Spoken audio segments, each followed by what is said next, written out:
एक ख्वाजा कलंदर बनकर लेटा हुआ है अजमेर में। सुना है मोइनुद्दीन चिश्ती का नाम? एक ख्वाजा लेटा हुआ है, 850 साल होने को आगे लेटे हुए, मगर इस देश का हर प्रधानमंत्री उस चौखट पर अपनी चादर भेज करके ये बताता है असली राजा इस देश का तू ही है। अभी हमारे मोदी महोदय ने चादर भेजी थी। टोपी लगा लेने का नाम मुसलमान समझा आपने? हमसे बड़ी टोपी कभी कभी मोदी भी लगाते हैं। कुर्ता भी बढ़िया बढ़िया पहनते हैं। कुर्ता पजामा पहनने का नाम मुसलमान नहीं है।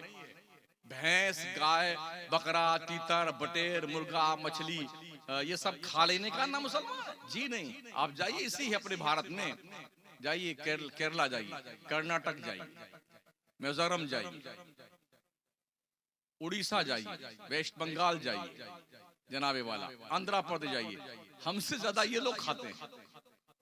अभी मैं हुबली था एक महीना पहले, मुसलमान के होटल में गए खाना खाने के लिए। हम 4 लोग मुसलमान थे, बाकी दूसरे ही लोग थे बैठे हुए। हाँ, वो लाइए जिसमें वो होता है ना, हाँ वो लाइए जरा। तो हमसे ज्यादा तो वो जनाब खाते हैं। गोश्त खाने का नाम मुसलमान नहीं है। मुसलमान उसे कहते हैं जो अल्लाह रसूल के कानून के सामने अपने आप को सरेंडर कर दे, उसे मुसलमान। तवज्जो है आपकी? अल्लाह इरशाद फरमाता है, कल्ला इज़ा बलगतित तराक़ी वक़ीला मन राक़ वज़न्न अन्नहुल फ़िराक़ वल्तफ़्फ़तिस साक़ु बिस्साक़ इला रब्बिका यौमइज़्निल मसाक़। हाँ हाँ, जब जान गले में अटक जाए तब कहा जाता है किसी झाड़ फूक वाले को बुलाइए, हाफिज़ जी को बुलाइए, यासीन पढ़ने वाले को बुलाइए। यहीं आके लटकती है, रूह किधर से निकलती पता है आपको? हाँ हाँ, जब जान गले में अटक जाए तो कहा जाता है हाफिज़ जी को बुलाइए यासीन पढ़ने के लिए। रूह इधर से चढ़ती हुई इधर आती है। देख रहे हैं मुझे? देखिए, कभी कभी तकरीर देखी भी जाती है।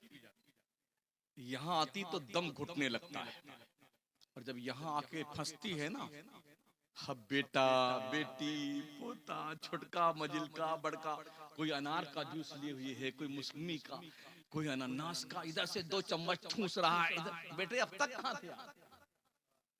ये 6 महीने से बुढ़ा मर रहा था, अब तक कहाँ थे?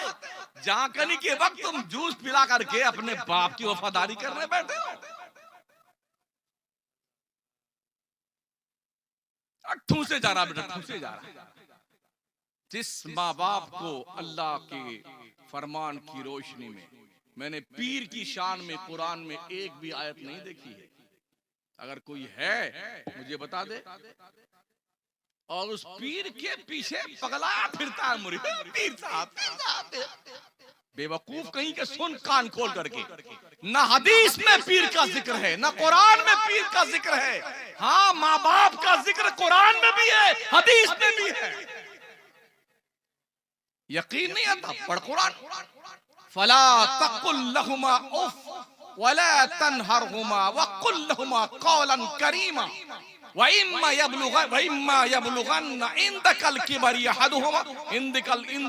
अहदुहुमा औ किलाहुमा फला तकुल लहुमा उफ वला तनहरहुमा वकुल लहुमा कौलन करीमा। माँ बाप या दोनों में से कोई है जिसके जिंदा, तो अल्लाह क्या कहता है, अगर ये बुढ़ापे को पहुंच जाए ना तो इन्हें उफ भी न कहना, उफ भी नहीं कहना। इनसे बात करना तो बड़ी नरमी से बात करना, अदब से बात करना। अब जरा देखिए कौम का मिजाज क्या है। बुढ़ापे में जाने के बाद थोड़ा दिमाग माऊफ हो जाता है, समाअत बोझल हो जाती है, रोशनी कम हो जाती है। कभी कभी माँ बाप एक ही चीज के बारे में कहे, बेटा ये क्या है? हाँ अब्बा ये रुमाल है। 5 मिनट फिर उसको होश आने, बेटा ये क्या है? कह दिया ना रुमाल है। तेवर देखिए, फिर उसको याद नहीं रहा। तीसरी बार पूछा, बेटा ये क्या है? दिमाग खराब होगा तुम्हारा, 2 बार बता दिया। अबे पागल सुन, जब तू बचपन में छोटा था ना, माँ बाप के कपड़ों पे पाखाना पेशाब करता था, तू एक चीज के बारे में 10 बार पूछता था तो माँ बाप अल्फाज और तेवर बदल करके, बेटे ये रुमाल है, मेरे लाल ये रुमाल है, मेरे शहजादे ये रुमाल है, मेरे दिल के टुकड़े ये रुमाल है। कभी भी माँ बाप ने तुर्शी का तेवर नहीं अपनाया। जब तुमने 10 बार कोई चीज पूछी है तो प्यार से ही जवाब दिया है। ये तेरा तेवर क्यों बदल गया 2 बार पूछने में? Temperature I. उफ मत कहना माँ बाप को। अगर ऐसा किया अल्लाह तेरे अमल बर्बाद कर देगा, अल्लाह तेरे अमल बर्बाद कर देगा। ओ मुसलमान, अपनी नमाज में अपने माँ बाप के लिए दुआएं मांगा कर। रब्बना ग़फ़िरली वली वालिदैया वलिल मोमिनीन यौम यक़ूमुल हिसाब। अपनी नमाज में दुआ मांगा कर माँ बाप के लिए। ये इंपॉर्टेंट पैगाम अल्लाह का कुरान में मौजूद है। लेकिन हमने ये देखा है पीरों के पीछे तो भागेंगे जैसे पगलाया हुआ कुत्ता भागता है, और माँ बाप बुढ़े बेचारे घर में पड़े पी पी कर रहे, कोई पूछने वाला नहीं। तेरी जन्नत तेरे माँ के कदम के नीचे है। सुन बंदे, तेरी जन्नत काबा के साए में नहीं है। मेरे मुस्तफा फरमाते अल जन्नतु तहत अक़दामिल उम्महात, तुम्हारी जन्नत तुम्हारे माओ के कदमों के नीचे। मेरे मुस्तफा फरमाते दुआए वालिदी लिवलदिही का दुआई लकुम। एक बाप की दुआ अपनी औलाद के हक में ऐसी होती है जैसे एक नबी की दुआ अपने उम्मत के लिए हुआ करती है। कभी आपने माँ बाप के लिए अपने दिल और जिगर को बिछाया? अर्ज में कर रहा था साथियों कि जब आके रूह अटकती है ना गले में, तो कहते हैं किस लिए? झाड़ फूक करने के लिए। वज़न्ना अन्नहुल फिराक, बंदा समझ जाता कि अब मारे गए, अब बचने वाले नहीं। वल्तफ़तिस साक़ु बिस्साक़, ये पिंडली पिंडली से मिल जाती है। इला रब्बिका यौमइज़िल मसाक़, बंदे तेरे को पलट के तेरे रब की तरफ जाना है। मर जाने के बाद टांगे फैलती है तो लोग बांध करके अंगूठे को बांध देते दोनों, ताकि फैली न रहे। पेट पर एक वजनी चीज रहती है, टंकी फूटने ना पाए। हाथ अगर यूं आड़ा टेढ़ा होगा उसको सीधा कर देते हैं। रूह जब यहाँ से आकर के नाक तक पहुंचती है तो ये फड़फड़ाने लगती है। अरे इसकी नाक फड़फड़ा रही। फिर आकर के आंखों में ठहरती है तो वो एक तक यूं एक साइड में देखता है तो लोग अरे यार इसकी आंखें चल गई, आंखें चल गई इसकी। जानते हो क्या कर रही आंखें इस वक्त? मेरे नबी ने इरशाद फरमाया है कोई भी मरने वाला मरने से पहले आखिरत में अपनी जगह देख लेता है। अगर जन्नती है ना तो सामने जन्नत लाई जाती है। जब उधर देखता है ना तो ये भूल जाता है कि अम्मा अब्बा बेटा बेगम कुछ नहीं, मुझे याद आता है। एक तक जन्नत को देखता है। अगर जहन्नमी है तो जहन्नम को सामने ले जाता है। मुझे याद आया, सबको भूल कर मरने से पहले आखिरत का मकाम इंसान देख लेता है। और अरे मौलाना आप अपनी कब्र में जाएंगे, हमारी कब्र में तो नहीं जाएंगे, जो होगा वहां देख लेंगे। तो मौलाना की जान कोई फालतू तुम्हारी कब्र में जाए? तेरा बाप तेरी कब्र में नहीं जाता, मौलाना अपनी कब्र में जाएगा, तू तेरी कब्र में जाएगा। और कब्र को तुमने ससुराल समझा। हाँ, इधर जाएंगे कब्र में तो हमारे साले लोग आएंगे, जिज्जा साली आएंगी, पराठा लाऊं कि अंडा लाऊं? वो धोने जाओ ना बेटे, कसम खुदा को मारे जाओगे, शक्लें बिगड़ जाए कब्र में। हाँ, अमल ढंग के कर लो, ढंग के। ये नमाज है जब कब्र में मरने के बाद रोशनी बन के आती है, रोशनी। जो कुछ कमाया धमाया है ना, ये कुछ भी काम नहीं आएगा, सब लोग छीन लेंगे। इसलिए नमाजें पढ़ो लोग, नमाजें पढ़ो। मेरे आका फरमाते हैं अंतअबुदल्लाह कअन्नका तरा फ़इन लम तकुन तरा फ़इन्नहु यराक। बंदे अल्लाह की इबादत ऐसी कर गोया तो खुदा को देख रहा है। अगर तेरा यकीन इतना नहीं जमता कि तू खुदा को देखने का तसव्वुर जमा सके, कम अज कम ये तो ध्यान रख तेरा खुदा तुझे देख रहा है। नमाज सीखेंगे नहीं, इबादत सीखेंगे नहीं, मौलाना कल का लौंडा इसे कौन सीखने जाए। जिंदगी भर बुढ़ा जो है हेलीकॉप्टर बन के सजदा करता है, दोनों टांगे उठा लेता ही नहीं। हाँ सजदा करेगा, नमाज बिगाड़ का सत्यानाश कर रहा है अपनी नमाज का, मगर पूछेगा नहीं मौलाना से, अरे कल का लौंडा कर ले बेटा इबादत कर ले। ये नमाज वो है जो सीनों में बिजलियां भर दे, न सिर्फ ये कि रकू वो सुजूद होके रहे। तो ये इबादत वो इबादत है ना, इतनी इंपॉर्टेंट इबादत है, अभी पढ़ लो, मौका है मौका। कहीं ऐसा ना हो जब तुम पढ़ने का इरादा करो तो तुमको सजदों से महरूम कर दिया जाए। हजरत अबू हुरैरा एक दिन निकले हुजूर के साथ में मदीना शरीफ की आबादी से बाहर, एक कब्र थी, हुजूर खड़े हो गए उसके पास में, फरमाते अबू हुरैरा जो तुम दो रकात जल्दी जल्दी पढ़ लेते हो ना, 2 रकात जो तुम जल्दी जल्दी पढ़ लेते हो ना, ये बंदा जब से इंतकाल किया तब से अल्लाह से गुजारिश कर रहा है, रिक्वेस्ट कर रहा है, या अल्लाह मुझे फिर से एक बार दुनिया में भेज दे 2 रकात नमाज पढ़ने के लिए। क्या करने के लिए? 2 रकात नमाज पढ़ने के लिए, या अल्लाह फिर से दुनिया में भेज दे। नबी फरमाते कयामत तक इसे ये मौका नहीं दिया जाएगा। इसलिए वो धबोल के लोगों, ढीठ क्वालिटी के लोगों, अभी पढ़ लो, मौका है मौका, समझ रहे हो? इबादत करके अल्लाह को राजी करके जाओ। हमने देखा है 1.5 2 कुंटल को हरमैन तैयबैन में हजारों कुर्सियां रखी हुई हैं। अब हमारे उत्तर प्रदेश में भी, बिहार में भी और हिंदुस्तान भर में मस्जिदों में 8-8 10-10 कुर्सी तो हर मस्जिद में है। एकदम भला चंगा आदमी, मुस्टंडा आदमी, अब आता नमाज पढ़, क्या हुआ? पढ़िए ना, सजदा कीजिए, गले में इतना मोटा फट्टा लगाया हुआ है, कमर में, अब आया तुम्हें खुदा याद आता है? कब लकवा हो जाए कुछ पता नहीं है, ब्रेन हेमरेज कब हो जाए कुछ पता नहीं है, दिल की नस कब ब्लॉक हो जाए कुछ पता नहीं है। मियां जी टर्राए फिरते हो खुदा की जमीन पर, तूफान, बदतमीजी, झगड़ा, लड़ाई, मारपीट, गुंडागर्दी, क्या लगा रखा है तुमने? क्या तुम मरोगे नहीं? हिटलर ने 90% यहूदियों को कत्ल कर दिया, क्या वो मरा नहीं? जॉर्ज बुश ने इराक को तबाह किया, क्या वो कुत्ता मरा नहीं? किस चक्कर में आप बैठे कि मेरा कोई क्या बिगाड़ देगा? अल्लाह सिर्फ एक नस ऐसे खींच देता कमर की ना, तो जिंदगी भर यूं करता हुआ आता है।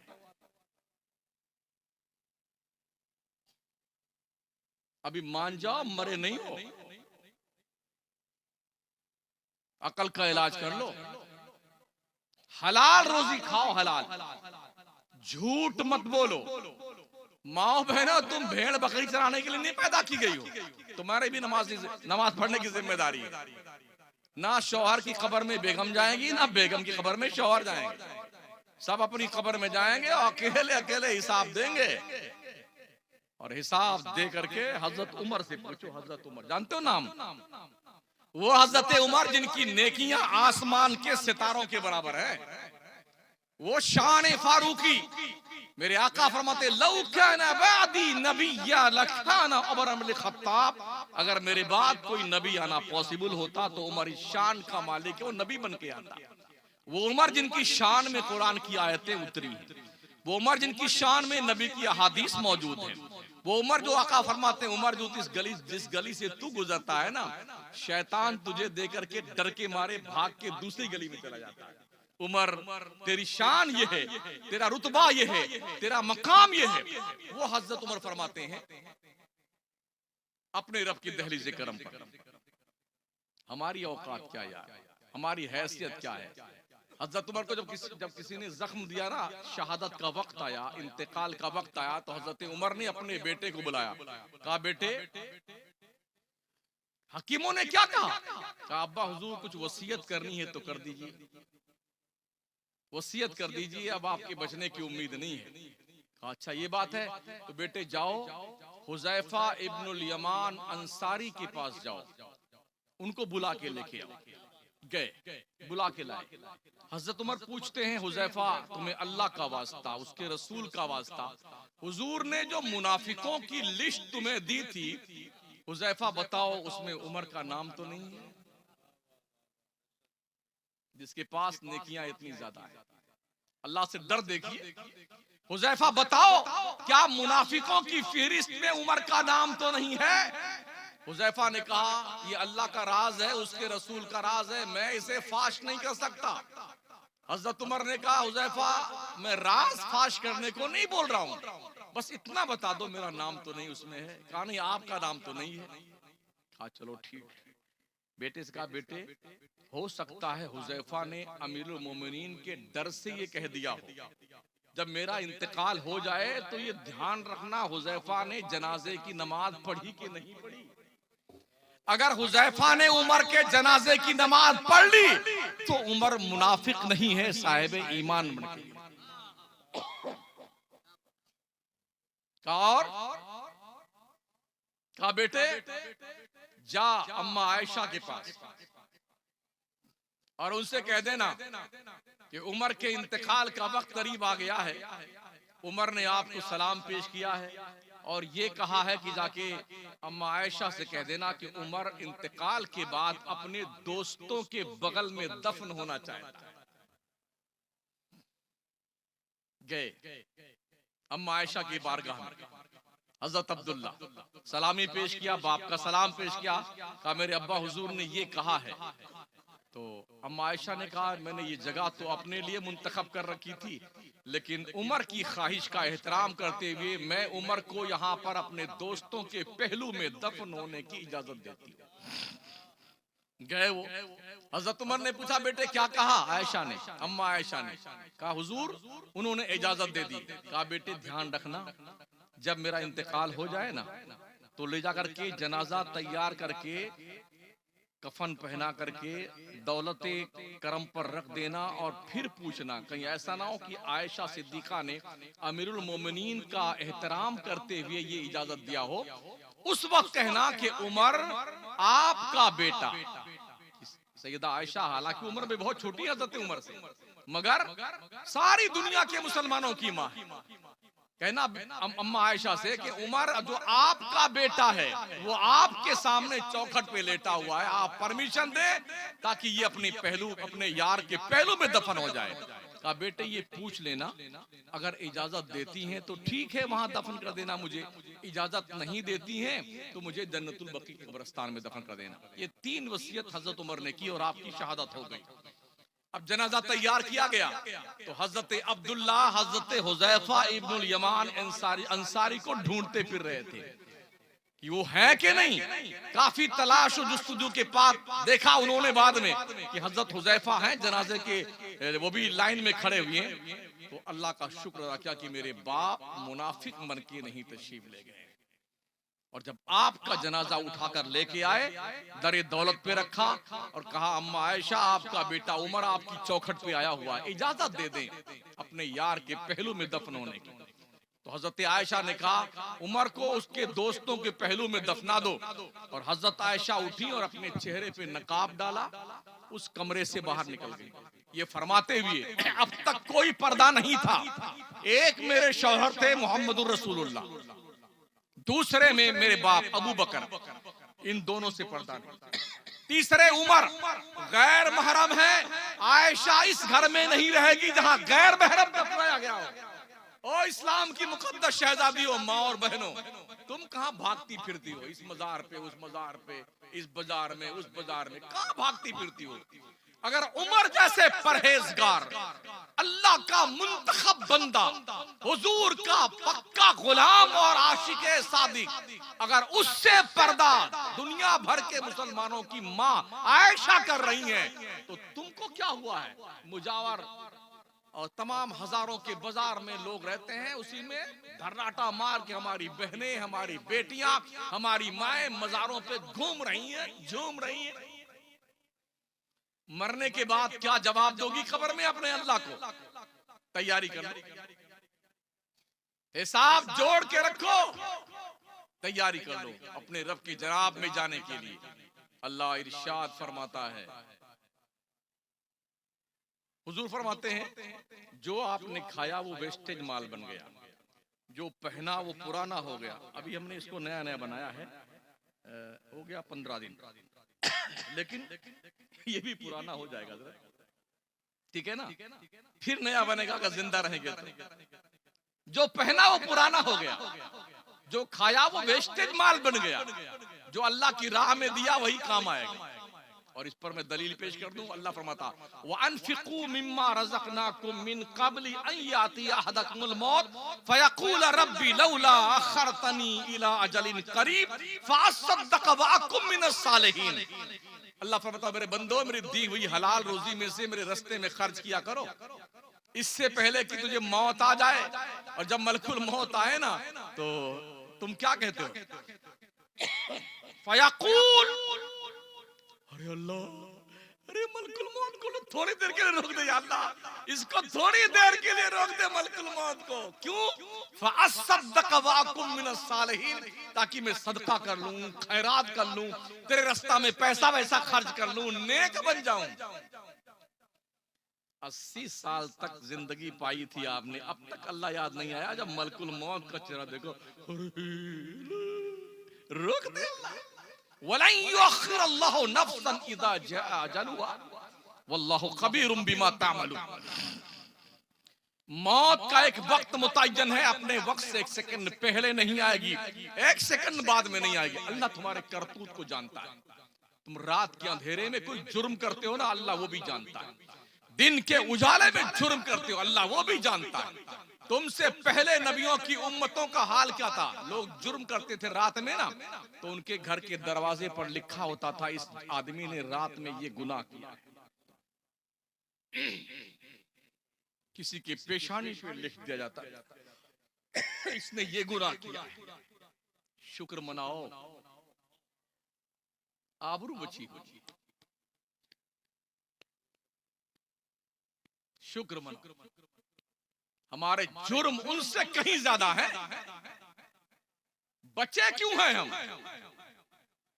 मेरे मुस्तफा फरमाते हैं कोई नबी इंतकाल के बाद 3 दिन से ज्यादा अपनी कब्र में नहीं रहा। अल्लाह ने उसे अपने पास बुला लिया आसमान से। फरमाते जब मेरी बारी आई तो मैंने अपने रब से कहा अल्लाह मैं अभी उधर नहीं आऊंगा, मैं अपनी कब्र में रहूंगा, जब तक मेरी उम्मत है तब तक मैं अपनी कब्र में। क्यों? अल्लाह ने फरमाया वमा कान अल्लाहु लियअज़िबहुम व अंता फ़ीहिम। ए मुस्तफा, जब तक तू अपनी उम्मत के बीच रहेगा, तेरा अल्लाह तेरी उम्मत पर पत्थरों की बारिश नहीं करेगा, तेरी उम्मत पर अजाब नाज़िल नहीं करेगा। तो हुजूर फरमाते मैं अपनी कब्र में इसलिए हूं ताकि तुम बचे हो। ये सब तुम्हारा करम है आका की बात अब तक बनी हुई। अमल की मेरे असास क्या है, बजुज निदामत के पास क्या है। रहे सलामत बस उनकी निस्बत, मेरा तो बस आसरा यही है। हम इतने पापी, इतने गुनेगार हैं, लेकिन बचा रखा है पैगंबर इस्लाम ने हमें और आपको। एहसास जिंदा कीजिए और एहसान मानिए आमिना के लाल का कि आप बचे हुए हैं। और रसूल रहमत के प्यारे इमाम अल्लाह फरमाता वासिरु कौलकुम औ इजहरु बि इन्नहु अलीमुम बिज़ाति सुदूर। तुम चाहे चुप के बोलो चाहे जोर से बोलो, अल्लाह तुम्हारे सीने के राज तक को जानता है। अभी माशाल्लाह हम खाना खा के आए ना, बकरा का शायद गोश्त था, चावल भी था, रोटी भी थी, कचूमर भी था। ऐसा नहीं है कि ये सब के सामान की अलग अलग टैंकी बनी हुई हो। पुलाव इधर है, जर्दा इस कमरे में है, कोरमा इस कमरे में है, बिरयानी इधर तशरीफ रखती है, काजू कतली यहाँ जलवा फरमा है। अलग अलग इसके कमरे नहीं है इस टंकी के अंदर। सारा सामान एक ही टंकी में जाता है जिसे मैदा कहते हैं। मैदा डाइजेस्टिव सिस्टम जब अपना काम शुरू करता है ना तो से 2 सामान बनता है। उस सारे सेब, केला, अंगूर, मौसमी, अनानास और संतरा और जनाब जी तरबूजा, खरबूजा, kaju katli, chicken chilli, chicken mutton, mutton बर्रा, चिकन क्रिस्पी, हाँ चिकन बरबरा, क्या क्या नाम है। हम खाने में बहुत आगे हैं ना, अरे पूछो मत। दिल्ली जाइए जामा मस्जिद के पतेली में वो फटाफट इतना तेज से आवाज लगाता है ताकि लोग देखें कि अपना बढ़िया खाना बन रहा है। ये सारा सामान जब इसमें पेराई होती ना मैदे में, दो सामान बनता है, एक लिक्विड और एक वेस्टेज माल। लिक्विड तो नसों के जरिए से सप्लाई हो जाता जहां जहां जरूरत होती है। जो वेस्टेज माल बनता है उसे आदमी अपने पेट में ज्यादा देर तक नहीं रख सकता है। हमने मुंबई में, कलकत्ता में, दिल्ली में, बड़े बड़े शहरों में देखा है, म्युनिसिपल कॉर्पोरेशन की तरफ से बड़ा 10-10, 20-20, 25-25 लेटरिन बनी होती है। सुबह ही सुबह सब लाइन में लगे, 15 आदमी एक 15 एक के सामने, 20 एक के सामने। अभी एक अंदर गया, शायद कुंडी में बंद नहीं कर पाता, भाई साहब जल्दी कीजिए ना, भाई साहब जल्दी कीजिए। कोई बैठा अभी जारबंदी, भाई साहब जल्दी कीजिए भाई साहब। ये देख, आंखों देखी बात कर रहा हूं। नंबर आते आते गए थे इस्तिंजा फरमाने के लिए, अब गुस्ल फरमाने जा रहे। बेटे के पैजामे खराब हो जाए, इसके लिए आदमी इस जुगाड़ में लगा हुआ। 99 का चक्कर है यार, कमा कमा करके धर लें पैसा, मौज करेंगे। कब तक मौज करोगे भाई साहब? एक से एक फिरौन, शद्दाद, नमरूद, हामान, कारून, मस्तान मिर्जा, रशीद अरबा, जने कितने दाऊद का बाप इब्राहिम, सब मर गए बेटे, पता नहीं किसी का। सारी दौलत धरी रह गई। इसलिए मुसलमानों दाढ़ियां रखो, दाढ़ियां। अगर पूरे हिंदुस्तान का मुसलमान शरीयत के मुताबिक दाढ़ी रख लेना तो आधे लोग आपकी दाढ़ी देख के मर जाएंगे। हाँ हजरत, हाँ सही कह रहा हूँ, आधे लोग दाढ़ी देख के तुम्हारी मर जाएंगे। लेकिन जानते हो कुछ तो नौजवान अभी दाढ़ी देखवाएंगे तो हमारी शादी नहीं होगी। ये जो बिरादरी बैठी, क्या कुंवारे सब बैठे हुए हैं? हम माशाल्लाह हम सभी शादीशुदा हैं। किसी के 5 बच्चे हैं, किसी के 4 बच्चे। नारे तकबीर, नारे रिसालत, इस्लाह मुआशरा कॉन्फ्रेंस, उलमाए अहले सुन्नत, नारे तकबीर।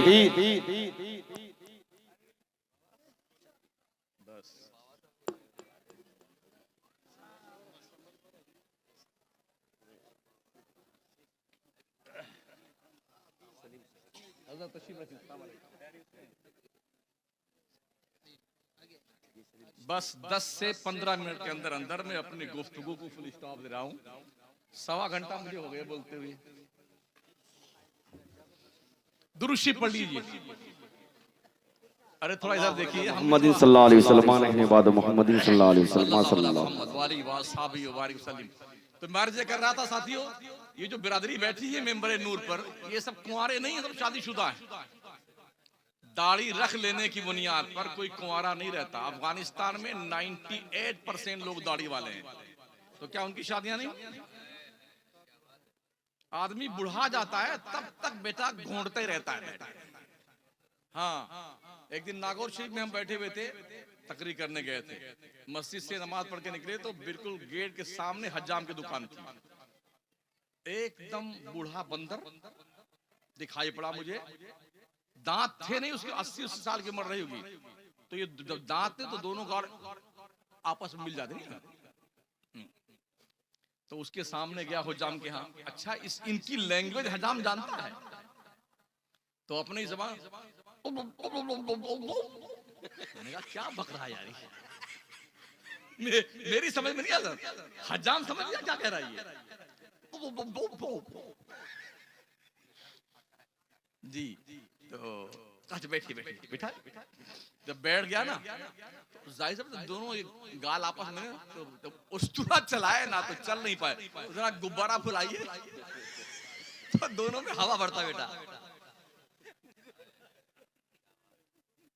और जब फिर भी उस्तुरा चलाए तो कभी दब जाए ना टेक लगाइए तो जबान उन टेक लगाता ही। बूढ़ो कब्र में पैर लटका रखा है और अब तक तुम्हारे अल्लाह का डर नहीं आता, खुदा का खौफ दिल पे गालिब नहीं आता।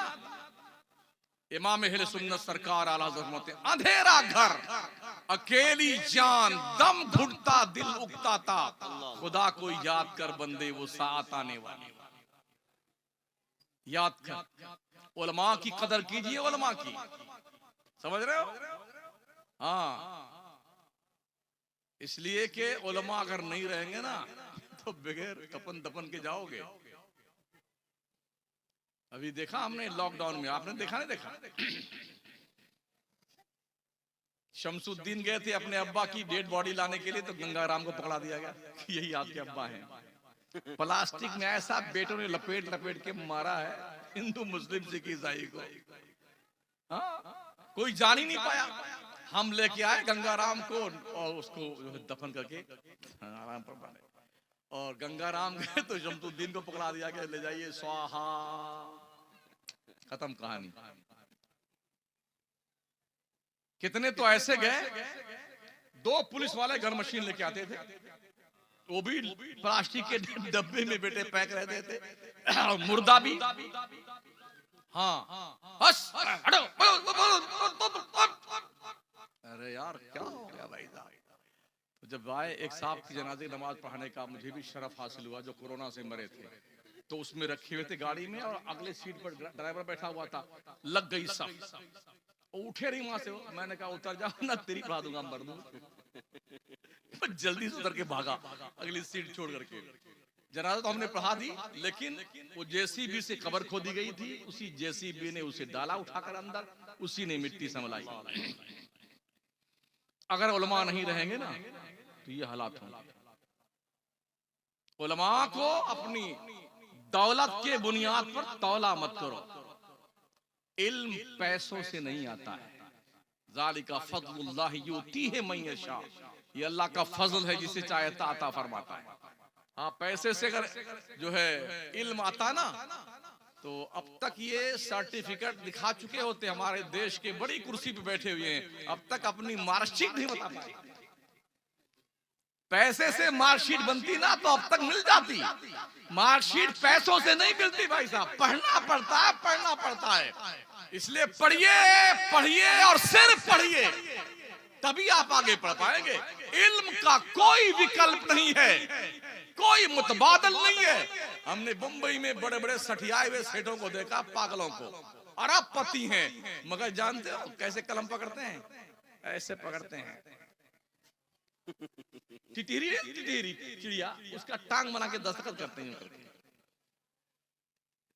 नून वल कलमी वमा यस्तुरून, कसम है कलम की, कलम जो कुछ भी लिखता है। बड़ी इंपॉर्टेंट चीज है कलम। अपने बच्चों को मोबाइल देने के बजाय कलम पकड़ाओ इनके हाथ में, ठीक है ना? भले ही घर बह जाए तो बहनों को क्या दिक्कत आती है? महाराणा के सादात का फरमान याद रखो, आधी रोटी खाओ, बच्चों को पढ़ाओ। अगर महीने में 10 दिन आप गोश्त खाते हैं तो 1 दिन खाइए गोश्त, पढ़ाइए अपने बच्चे। हमने कोकन का इलाके का दौरा किया है, आदमी घर बेच देता है पढ़ाते पढ़ाते बच्चों को। काजू का बगीचा बेच दिया, हापुस का बगीचा बेच दिया, खेती बाड़ी सब बेच दी। बंबई में किराए में रहते, मैंने पूछा उन लोगों से, यार तुमने सब बेच डाला? बोले हाँ, बेटे को पढ़ा रहे हैं, और बेटा मेरा डॉक्टर बन गया तो 2 साल में पैसा सब कमा लेगा, फिर कई बाड़ी बना लेंगे, फ्लेट बना लेंगे। और ये देखा मैंने अपनी आंखों से, बंबई में जितने बड़े बड़े डॉक्टर हैं वो कोकन के, कोकनी। एक किसी की फीस 2000 है, किसी की फीस 3000। एक एक डॉक्टर 10 जगह देखता है, जोड़ लीजिए। इसके अलावा जिस अस्पताल में बैठता है उसकी फीस अलग लेता है, जो दवा लिखता है उसका कमीशन अलग लेता है, जो जांच प्रक्रिया की बात उसका पैसा कमीशन में लग जाता है। बेचारा मौलाना कुछ नहीं लेता है, 24 घंटे की ड्यूटी करता है, 24 घंटे की।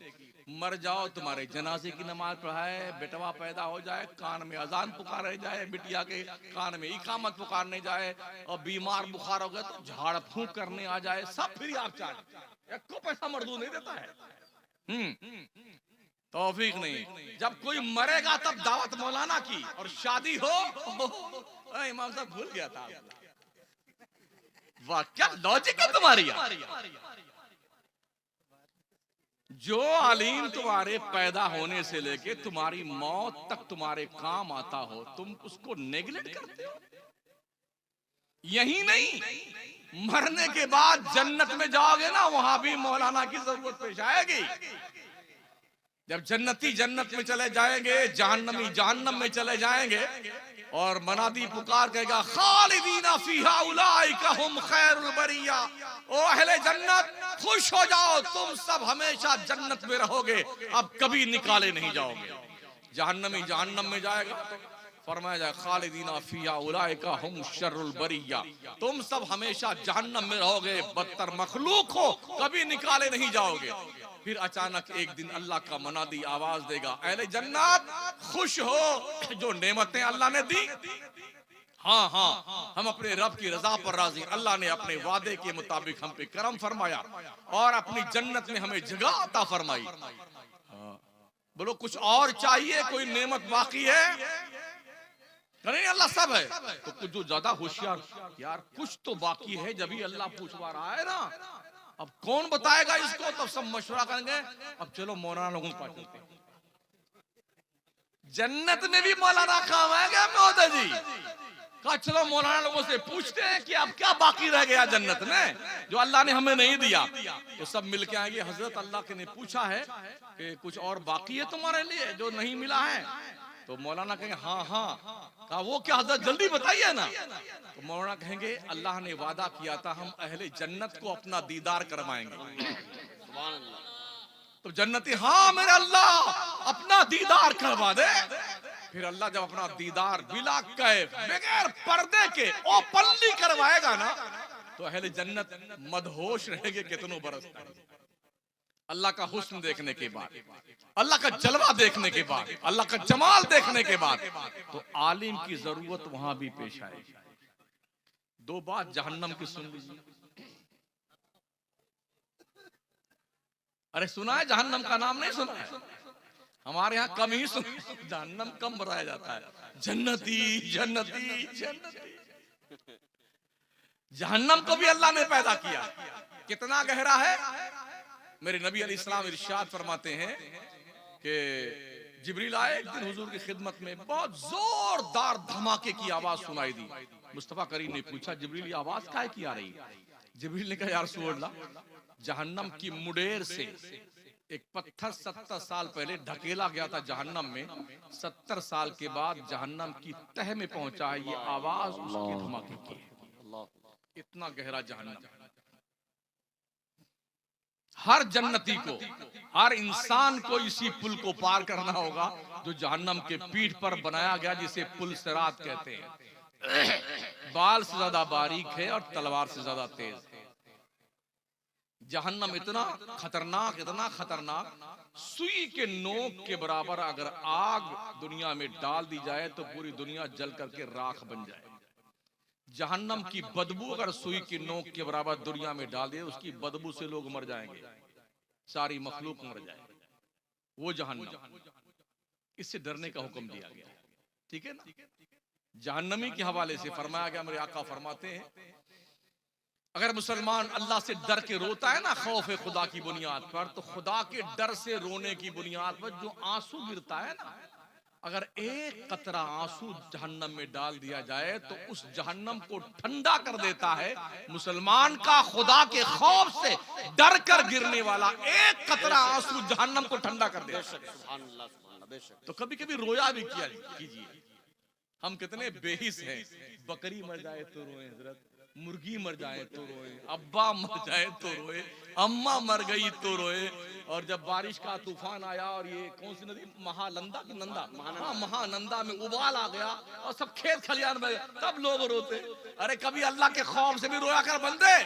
जब तेरा पूरा घर सो जाए ना, मुसल्ला उठा करके चुपके से बिछा, वजू कर, खुदा के दहलीज़े करम पे सजदे नियाज पेश कर, आंसू गिरा, अल्लाह के महबूब फरमाते बड़े कीमती है आंसू।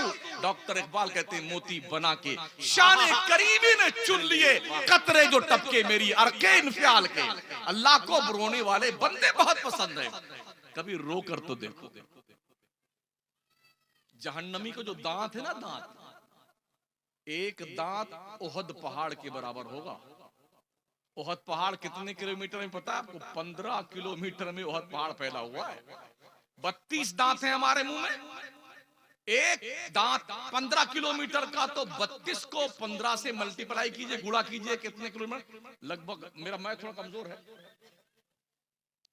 शायद 400 के ऊपर किलोमीटर बनता है। जब ये जो 32 दांत लगाए जाएंगे 400 किलोमीटर का, तो जिस थोपड़े में ये दांत लगाए जाएंगे वो थोपड़ा कितना बड़ा होगा?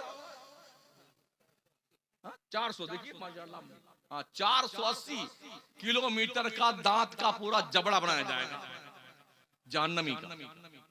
ठीक है ना? ये शोल्डर दे ना, शोल्डर, इस शोल्डर से लेके इस शोल्डर पे जहन्नमी के पहुंचने वाला अगर तेज रफ्तार घोड़सवार 2 महीना मुस्तकिल रातों दिन दौड़ता रहे, तो उसे इस शोल्डर से इस शोल्डर में पहुंचने के लिए 2 महीना चाहिए। ये होंठ लटक करके नाफ के नीचे तक आ जाए, और ये चमड़ा हमारा ना, चमड़ा, ये 70 गज मोटा कर दिया जाएगा जहन्नमी का। और जब ये जलकर राख हो जाएगा ना, तो अल्लाह कुल्लमा नदिजत जुलूदहुम बद्दलनाहुम जुलूदन गैरहा लियज़ूकुल अज़ाब। जब ये जल के खाकिस्तर हो जाएगा तो हम फिर नया चमड़ा देंगे 70 गज का मोटा, ताकि इसको जला जला के कम वक्त को इसके अज़ाब का मजा चखाएं।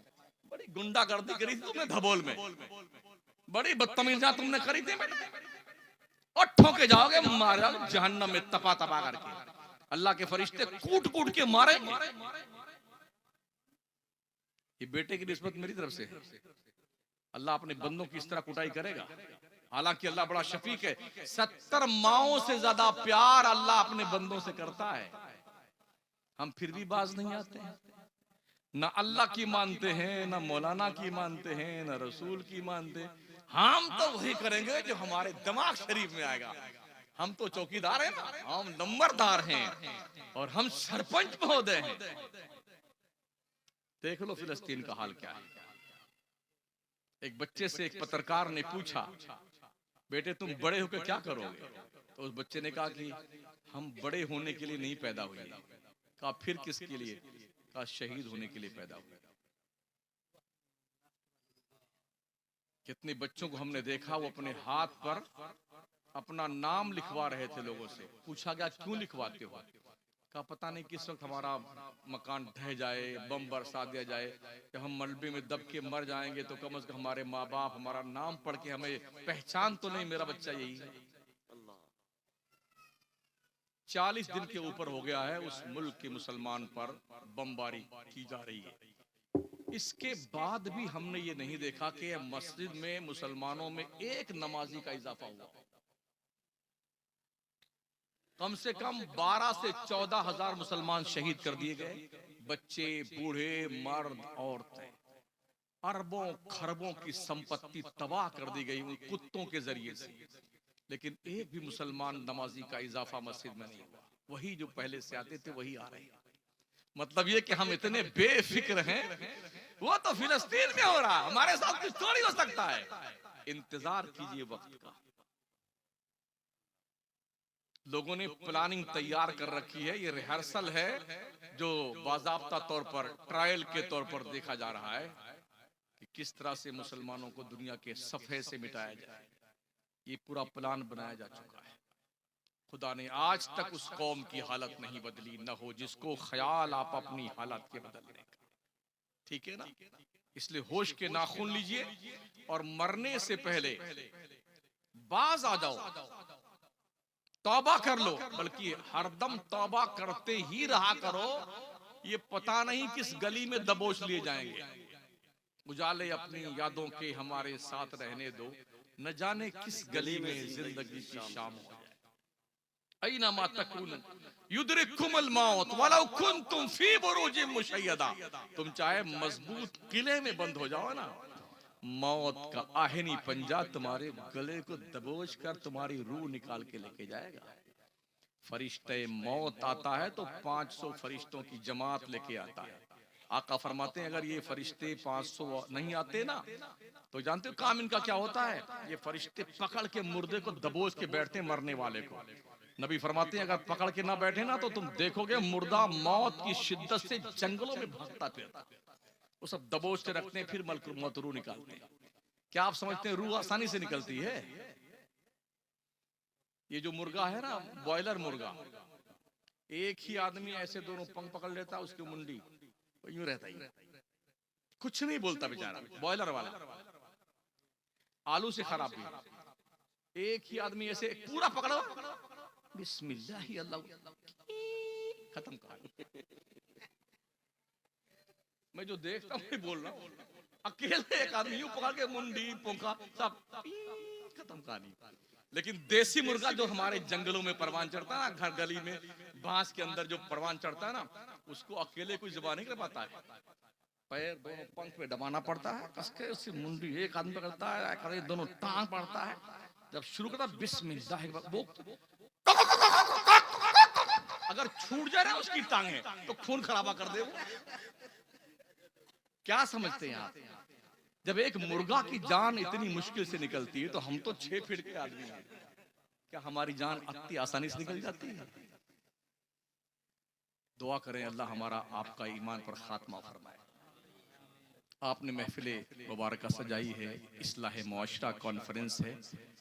अपने मुआशरे में इस्लाह पैदा कीजिए, अपने इमामों की कदर कीजिए, उलमा की कदर कीजिए, तलबा की कदर कीजिए। हर छोटा अपने बड़े की इज्जत करे, हर बड़ा छोटे से प्यार करे, यूनिटी मजबूत बना के रखे। हमारी मौत जिंदगी के फैसले पार्लियामेंट विधानसभा में होते हैं। बदकिस्मती से हमारा कोई नुमाइंदा वहां नहीं है। अपने लोगों को जिता करके विधानसभा पार्लियामेंट में पहुंचाओ, समझ रहे हो? कुछ तो चिल्लाएगा आपके लिए, मगर हमारा हाल क्या? अगर एक प्रधान खड़ा हुआ मुसलमान तो 3 और खड़े हैं, न जीतने देंगे न जीतेंगे। ये बुद्धू कौम हमारे पास में, न जीतेंगे न जीतने देंगे। इंतजार कीजिए जूता खाने का, ठीक है ना? थोड़ी सी कड़वी, थोड़ी सी खट्टी, थोड़ी सी नमकीन वाली तकरीर मैंने करी है, थोड़ी सी मीठी भी। तो अगर थोड़ा कड़वा ज्यादा लग जाए ना तो थोड़ी शक्कर मिला लीजिएगा, बढ़िया शरबत बनाकर बिस्मिल्लाह अल्लाह से पी जाइएगा। अस्तगफिरुल्लाह रब्बी मिन कुल्ली ज़ंबी व अतूबु इलैह, ला इलाहा इल्लल्लाह मुहम्मदुर रसूलुल्लाह। जिन दोस्तों ने बज़्म आरास्ता की, अल्लाह उन सब के घरों को आरास्ता फरमा दे, सबको खैर से जिंदा रखे, दुनिया की तमाम आफात और बलियात से उनको महफूज मामून रखे। अस्सलामु अलैकुम।